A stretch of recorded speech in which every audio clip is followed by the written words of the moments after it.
में हम कवर करने वाले हैं मोस्ट इंपॉर्टेंट टॉपिक किसान आंदोलन या फिर कृषि आंदोलन। कभी कभी इसे किसान आंदोलन कहा जाता है तो कहीं कहीं इसे कृषि आंदोलन भी कहा जाता है।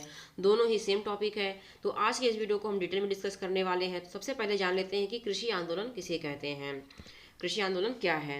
कृषि नीतियों में सुधार करने की भावना से किए गए आंदोलन को कृषक आंदोलन कहते हैं। किसे कहते हैं कृषक आंदोलन? कृषि नीतियों में सुधार करने की भावना से किए गए आंदोलन को कृषि आंदोलन या फिर कृषक आंदोलन कहते हैं। विश्व भर में अलग अलग समय पर किसानों एवं कृषि श्रमिकों द्वारा कृषि नीतियों में परिवर्तन के लिए आंदोलन किए जाते रहे हैं। भारत में भी कृषि आंदोलन कई दशकों से चलता आ रहा है। कृषि आंदोलन किसानों द्वारा किए गए संघर्षों को दर्शाता है। 1900 के पूर्व में पड़ने वाले अकाल के फलस्वरूप भारतीय किसानों एवं कृषि श्रमिकों ने कृषि आंदोलनों की शुरुआत की थी। कुछ मुख्य कृषि आंदोलन इस प्रकार है, जिसको कि हम आगे डिस्कस करने वाले हैं। काफ़ी ज़्यादा यूजफुल है, तो फ्रेंड्स वीडियो से लास्ट तक जरूर बने रहिएगा। आपको कोई भी डाउट हो तो हमें कमेंट बॉक्स में मैसेज जरूर करिएगा। वीडियो कैसी है, वीडियो क्वालिटी कैसी है, प्लीज़ हमें कमेंट बॉक्स में जरूर बताइएगा।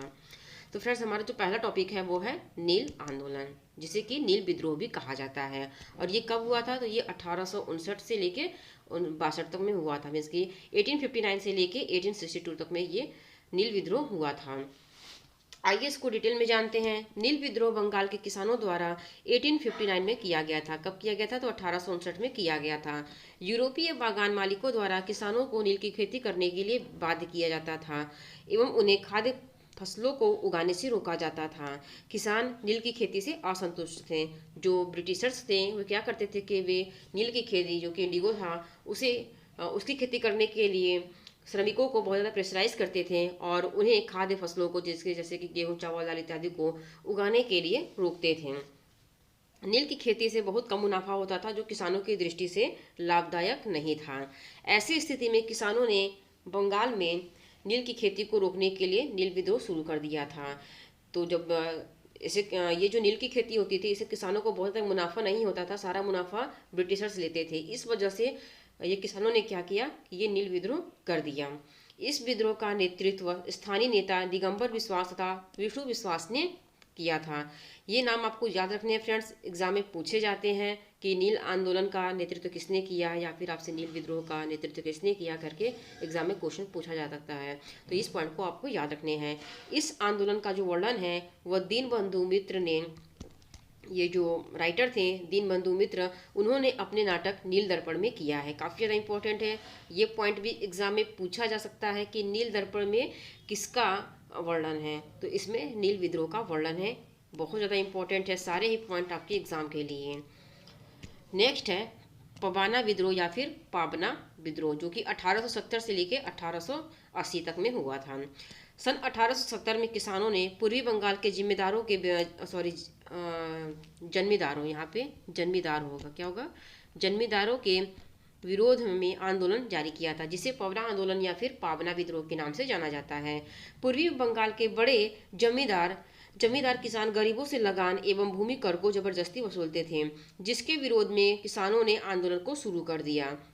जो पूर्वी बंगाल के किसान थे, उनसे जो ब्रिटिशर्स थे, जो मालिक बन चुके थे वे अब तक, तो वे क्या करते थे, वो ज़बरदस्ती उनसे लगान वसूल करते थे, जिसकी वजह से ये विद्रोह शुरू हो गया। इसके अलावा 1859 में अधिनियम 10 के तहत किसानों को अपनी ही भूमि पर अधिभोग के अधिकार से भी रोका जाने लगा। और क्या किया इन्होंने, जो ब्रिटिशर्स थे उन्होंने, वो क्या करते थे कि उनकी जो भूमि होती थी उस पर भी अपना आधिपत्य स्थापित कर लेते थे, और वे अपने अपने ही जो किसान होते थे वे अपने ही खेत पे खेती नहीं कर पाते थे।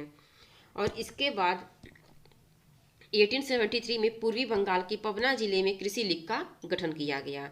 1885 में, इसके 1885 में सरकार ने बंगाल काश्तकारी अधिनियम के तहत अधिभोग अधिकारों में वृद्धि की, तब इस आंदोलन को रोका गया। यह आंदोलन ईशान चंद्र राय, नाम ध्यान दीजिएगा फ्रेंड्स, ईशान चंद्र राय, केशव चंद्र राय के नेतृत्व में किया गया था। किसके नेतृत्व में किया गया था? तो ईशान चंद्र राय और केशव चंद्र राय के नेतृत्व में किया गया। बंकिम चंद्र चटर्जी, द्वारिका नाथ गांगुली जैसे नेताओं ने भी इस विद्रोह का समर्थन किया था। मोस्ट इंपॉर्टेंट है, इनके नाम भी आपको याद रखने हैं। अगला है दक्कन विद्रोह, जो कि 1875 में हुआ था। कब हुआ था? तो ये 1875 में दक्कन विद्रोह हुआ था। दक्कन विद्रोह सन 1875 के मई एवं जून माह के जून के माह में कृषि संकट को खत्म करने के उद्देश्य से किया गया था। दक्कन विद्रोह मुख्य रूप से मराठा, मारवाड़ी एवं गुजराती साहूकारों के खिलाफ किया गया था। किनके खिलाफ किया गया था? तो मराठा, मारवाड़ी और गुजराती साहूकारों के खिलाफ किया गया था। दक्कन विद्रोह का साहूकारों के खिलाफ एक सामाजिक बहिष्कार था। दरअसल भू राजस्व को 50% तक बढ़ाया गया था। इसमें क्या किया था कि जो साहूकार थे उन लोगों ने भू राजस्व को कितना प्रतिशत बढ़ा दिया था? तो 50% तक बढ़ा दिया था, जिससे किसानों में विद्रोह का माहौल बन गया था। विद्रोह के परिणाम स्वरूप 1879 में दक्कन कृषक राहत अधिनियम लागू किया गया था। ये अधिनियम कब लाया गया था? तो 1879 में दक्कन कृषक राहत अधिनियम लागू किया गया। चंपारण सत्याग्रह। चंपारण सत्याग्रह जो कि 1917 में हुआ था। यह आंदोलन तीन कठिया प्रणाली के विरोध में बिहार के चंपारण नामक स्थान पे हुआ था। कहाँ पे हुआ था? तो ये बिहार के चंपारण नामक स्थान पर शुरू हुआ था। इस पद्धति में चंपारण के किसानों से अंग्रेज के जो अंग्रेज बागान मालिक थे उन्होंने एक अनुबंध करा लिया था, जिसके अंतर्गत किसानों को जमीन के 3/20वें हिस्से पर नील की खेती करना अनिवार्य था। 19वीं शताब्दी के अंत में रासायनिक रंगों की खोज और उनके प्रचलन से नील के बाजार समाप्त हो गए थे, परंतु बागान मालिकों ने नील की खेती बंद कराने के लिए किसानों से अवैध वसूली की थी। इसके जो 19वीं शताब्दी में जब नए नए कलर आने लगे थे और नील को अब थोड़ा सा उसका जो था वो चलन वो ख़त्म हो रहा था, फिर भी जो बागान मालिक थे, जो ब्रिटिशर्स थे, वो क्या करते थे कि वो नील की खेती को बंद नहीं करना चाहते थे और उसके लिए वो श्रमिकों से लगान वसूल करते थे। इन्हीं सब कारणों से ये सब चंपारण सत्याग्रह हुआ था। इस आंदोलन में स्थानीय नेताओं ने गांधी जी को आमंत्रित किया। गांधी जी के आने के बाद यह आंदोलन राष्ट्रीय स्तर पर चर्चा का विषय बन गया। सरकार तथा बागान मालिकों को किसानों का पक्ष सुनना पड़ा। ये जो मतलब ये जब गांधी जी आए वापस भारत आए थे तो फिर उनको चंपारण के लिए बुलाया गया था। तो रामचंद्र शुक्ल ने उन्हें चंपारण बुलाया था ये जो प्रॉब्लम उनके साथ हो रही थी इसी समस्याओं को निकालने के लिए। तो सरकार तथा बागान मालिकों को किसानों का पक्ष सुनना पड़ा। जब गांधी जी ने इसमें हस्तक्षेप किया तो क्या हो गया कि ये राष्ट्रीय आंदोलन बन गया। तब क्या हुआ कि सरकार को इसके आगे झुकना पड़ा। सरकार ने इस आंदोलन को शांत करने के लिए एक आयोग चंपारण कृषि अधिनियम 1917 का गठन किया। मीन्स कि जो एक आयोग बनाया उसका नाम रखा गया चंपारण कृषि अधिनियम 1917। इसका गठन किया गया जिसमें गांधी जी को भी सदस्य बनाया गया और बागान मालिक अवैध वसूली का 25% वापस करने पर विवश हो गए। जब गांधी जी ने इस आंदोलन में हस्तक्षेप किया तो जो सरकार थी उन्होंने क्या किया कि वो 25% तक जो उन्होंने काफ़ी ज़्यादा उन श्रमिकों से या जो किसान से जो कर लिए थे तो उसका वो 25% उनको वापस करना पड़ा। नेक्स्ट है खेड़ा सत्याग्रह जो कि 1918 में हुआ था। खेड़ा सत्याग्रह को सन 1918 में मौजूदा अंग्रेज सरकार के विरुद्ध शुरू किया गया था। वर्ष 1918 में गुजरात के खेड़ा जिला में किसानों की फसलें बर्बाद हो गई थी। 1918 में क्या हुआ था कि गुजरात में जो फसलें थी वो सारी बर्बाद हो गई थी, जिसके कारण किसानों ने सरकार से भू राजस्व माफ़ करने का आग्रह किया। परंतु जो अंग्रेज सरकार थी उन्होंने भू राजस्व माफ़ करने से पूरा साफ इनकार कर दिया, जिसके कारण महात्मा गांधी एवं सरदार वल्लभ भाई पटेल ने किसानों का समर्थन किया एवं राजस्व का भुगतान करने से रोक दिया। अंततः जून 1918 में सरकार ने किसानों की मांग को अनुमति प्रदान की एवं भू राजस्व को माफ कर दिया। लास्ट में क्या हुआ कि जब गांधी जी इसमें इन्वॉल्व होने लगे तो इसको भी सरकार को इसके आगे झुकना पड़ा और उन्होंने भू राजस्व को माफ कर दिया। नेक्स्ट है मोपला विद्रोह और ये 1921 में हुआ था। कब हुआ था मोपला विद्रोह? तो ये 1921 में हुआ था। फ्रेंड्स, मोपला विद्रोह को मालाबार विद्रोह भी कहा जाता है। आइए इसको समझते हैं। मोपला विद्रोह या मालाबार विद्रोह सन 1921 में मुस्लिम सरकारों द्वारा मालाबार क्षेत्र में शुरू किया गया था। मुस्लिम काश्तकारों की शिकायत थी कि उनसे उच्च किराया, नवीनीकरण शुल्क एवं अन्य दमनकारी करों की वसूली की जाती है। जो मुस्लिम काश्तकार थे उन्होंने कहा कि हमसे उच्च किराया लिया जाता है, नवीनीकरण शुल्क और बहुत से ढेर सारे कर लिए जाते हैं। इसके अलावा मुस्लिम काश्तकार अधिकांश हिंदू जमींदार के बीच खुद को असुरक्षित महसूस करते थे। वर्ष 1921 में आंदोलन का विलय खिलाफत आंदोलन में हो गया। मीन्स कि ये तो जो कर लिया जा रहा था, फिर इसमें धीरे धीरे हिंदुओं के प्रति इन लोगों के अंदर रोष हो गया। मीन्स कि ये विद्रोह करने लगे हिंदुओं का। फिर जब यही विद्रोह बढ़ता गया तो ये खिलाफत आंदोलन में तब्दील हो गया। मीन्स कि इसमें कन्वर्ट हो गया।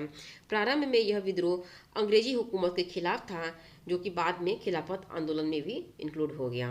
महात्मा गांधी, शौकत अली, मौलाना अबुल आजम जैसे नेताओं का सहयोग इस आंदोलन को प्राप्त हुआ। आपको ये नाम याद रखने हैं, एग्जाम में पूछे जाते हैं कि कौन कौन से नेता किस विद्रोह से संबंधित थे, तो कभी आपको उसमें आपको मैचिंग करने के लिए भी आ जाता है, तो आपको याद होने चाहिए। इस आंदोलन के मुख्य नेता के रूप में अली मुसलियार थे। कौन थे? अली मुसलियार, जो कि इस आंदोलन के मुख्य नेता थे। मोपला विद्रोह को अलग अलग इतिहासकारों ने अनेक मतों से बताया है।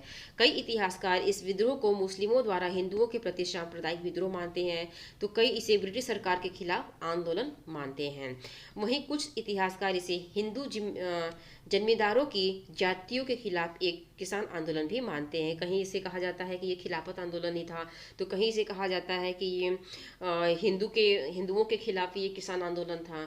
कई इतिहासकार मोपला विद्रोह या मालाबार विद्रोह को एक भीषण हिंदू नरसंहार मानते हैं, जिसमें तकरीबन 10,000 लोगों की जान की गई थी। ये जो विद्रोह हुआ था, मोपला विद्रोह हुआ था, तो इसमें लगभग 10,000 हिंदुओं की मौत हो गई थी, जिसे एक नृशंस नरसंहार माना जाता है।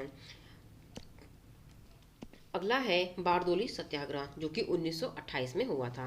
बारदोली सत्याग्रह जून 1928 में गुजरात में सरदार वल्लभ भाई पटेल के नेतृत्व में किया गया था। अंग्रेज सरकार ने कृषि श्रमिकों के लगान को 22% तक बढ़ा दिया था, जिसके कारण बारदोली सत्याग्रह को शुरू किया गया था। बारदोली सत्याग्रह में ही सरदार वल्लभ भाई पटेल को एक महिला द्वारा सरदार की उपाधि दी गई थी। इस पॉइंट को आपको याद रखने, बहुत ही ज़्यादा इंपॉर्टेंट पॉइंट है, एग्जाम में पूछे जाते हैं। जिसके बाद उन्हें सरदार वल्लभ भाई पटेल के नाम से जाना जाने लगा। नेक्स्ट है तेभागा आंदोलन। तेभागा आंदोलन कब हुआ था? तो ये 1946 में हुआ था। 1946 में तेभागा आंदोलन हुआ था। किसान आंदोलन में सन 1946 का बंगाल का तेभागा आंदोलन सर्वाधिक सशक्त आंदोलन था, जिसमें किसानों ने फ्लाइट कमीशन की सिफारिश के अनुरूप लगान की दर घटाकर 1/3 करने के लिए संघर्ष शुरू किया था। बंगाल का तेभागा आंदोलन फसल का 2/3 हिस्सा उत्पीड़ित बटाईदार किसानों को दिलाने के लिए किया गया था। ये जो तेभागा आंदोलन किया गया था, इसमें फसल का 2/3 हिस्सा उत्पीड़ित बटाईदार किसानों को दिलाने के लिए किया गया था। इस आंदोलन के जो नेता थे, उनका नाम था कंपराम सिंह और भवन सिंह। ये दोनों ही नाम इंपॉर्टेंट है, आपको याद रखने हैं। अगला है जो पॉइंट है, ये है भारत में कृषि आंदोलन की मुख्य कारण। जो भारत में इतने आंदोलन हुए, मोपला विद्रोह हुए, नील विद्रोह हुआ, तेभागा आंदोलन हुआ, वो किन कारणों से हुए, ये भी जानना हमारे लिए बहुत ही ज़्यादा जरूरी है। भारत में कृषि आंदोलन का मुख्य कारण है किसानों पर होने वाले अत्याचार, अवैध करारोपण, अवैतनिक श्रम, उच्च लगान, मनमानी बेदखली एवं भू राजस्व। भारत में कृषक की आर्थिक स्थिति दिन प्रतिदिन खराब होती जा रही थी, जिसके कारण श्रमिक कर्ज में डूबते जा रहे थे, और इसी वजह से भारत में कृषि आंदोलन तेजी से बढ़ता रहा। और बहुत से किसान क्या करते थे, वो आत्महत्या भी कर लेते थे, क्योंकि वो कर्ज में डूबे हो गए थे। इसके अलावा आज़ादी के बाद से अब तक भारतीय सरकार की नीतियाँ साहूकारों के पक्ष में किसानों का शोषण करती रही, जिसके कारण किसानों में कर्ज एवं गरीबी में वृद्धि हुई। परिणाम स्वरूप कृषि आंदोलन का उदय विभिन्न रूपों में हुआ, जैसे कि नील विद्रोह, मोपला विद्रोह, तेभागा आंदोलन इत्यादि के नाम से जाना गया। इसमें क्या था कि काफ़ी बहुत ज़्यादा जो किसान थे, वो आत्महत्या करने के लिए प्रेशराइज हो जाते थे। मीन्स वो इतना विवश हो जाते थे, वो इतने कर्ज में डूबे रहते थे कि वो खुद से अपना जीवन यापन अच्छे तरीके से नहीं कर पा रहे थे। इस वजह से वो आत्महत्या करने के लिए मजबूर हो गए। इन्हीं के सब कारणों की वजह से भारत में कृषि आंदोलन होना शुरू हुआ। इसके परिणाम क्या हुए, ये भी हमारे लिए जानना बहुत ही ज़्यादा इम्पोर्टेंट है।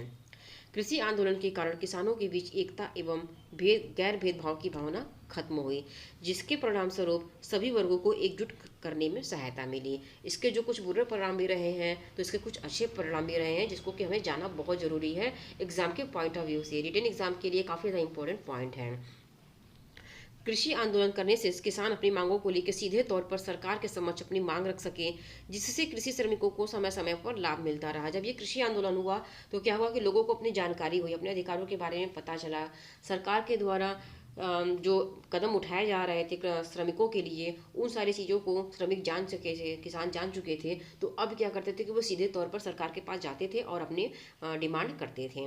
कृषि आंदोलन से भारतीय किसानों में कृषि के प्रति जागरूकता पैदा हुई, जिससे किसानों को कृषि कानूनों के अधिकारों के बारे में विस्तृत जानकारी प्राप्त हुई। पहले किसानों को कृषि कानून के बारे में कुछ भी पता नहीं होता था, बट ये जो आंदोलन शुरू हुए, इसके बाद इन्हें अपने कृषि कानून को भी जानने का अधिकार हुआ और वे जानने भी लगे, जिससे कि उनमें काफ़ी सुधार भी आया। कृषि आंदोलन से किसानों को अपने ऊपर होने वाले शोषण एवं उत्पीड़न के खिलाफ संगठित होने की भी शक्तियां मिली। कृषि आंदोलन से किसानों की मांगों को सुनने के लिए देश में विभिन्न स्थानों में किसान सभा का भी गठन हुआ, जिससे किसानों को एकजुट होने में सहायता भी मिली। स्वतंत्रता के बाद भारत में कृषि सुधारों के लिए एक अधिनियम तैयार किया गया, जिससे किसानों को सरकार की नीतियों का लाभ मिल सका। ऐसा ये जो परिणाम हुए हैं, जो तो काफ़ी अच्छे इसके परिणाम रहे हैं, जिससे कि किसानों को बहुत कुछ पता चला और वे अपने अधिकार के लिए लड़ने लगे। मीन्स कि अगर उन्हें किसी चीज़ की ज़रूरत होती थी, वे डायरेक्ट वो सरकार से अपनी मांग को पूरा करने के लिए कोशिश करते थे। तो ये इसके लिए वो किसी और विद्रोह वगैरह करने से बचते थे। पहले वो सरकार के पास जाते थे, अगर सरकार इनकी बातों को नहीं मानता था तब ये विद्रोह करते थे। तो फ्रेंड्स, ये रहे भारत के प्रमुख कृषि आंदोलन, जो कि आपके एग्जाम के लिए काफ़ी ज़्यादा इंपॉर्टेंट टॉपिक है। अभी तक के लिए बस इतना ही। मिलते हैं अगले वीडियो में एक नए टॉपिक के साथ।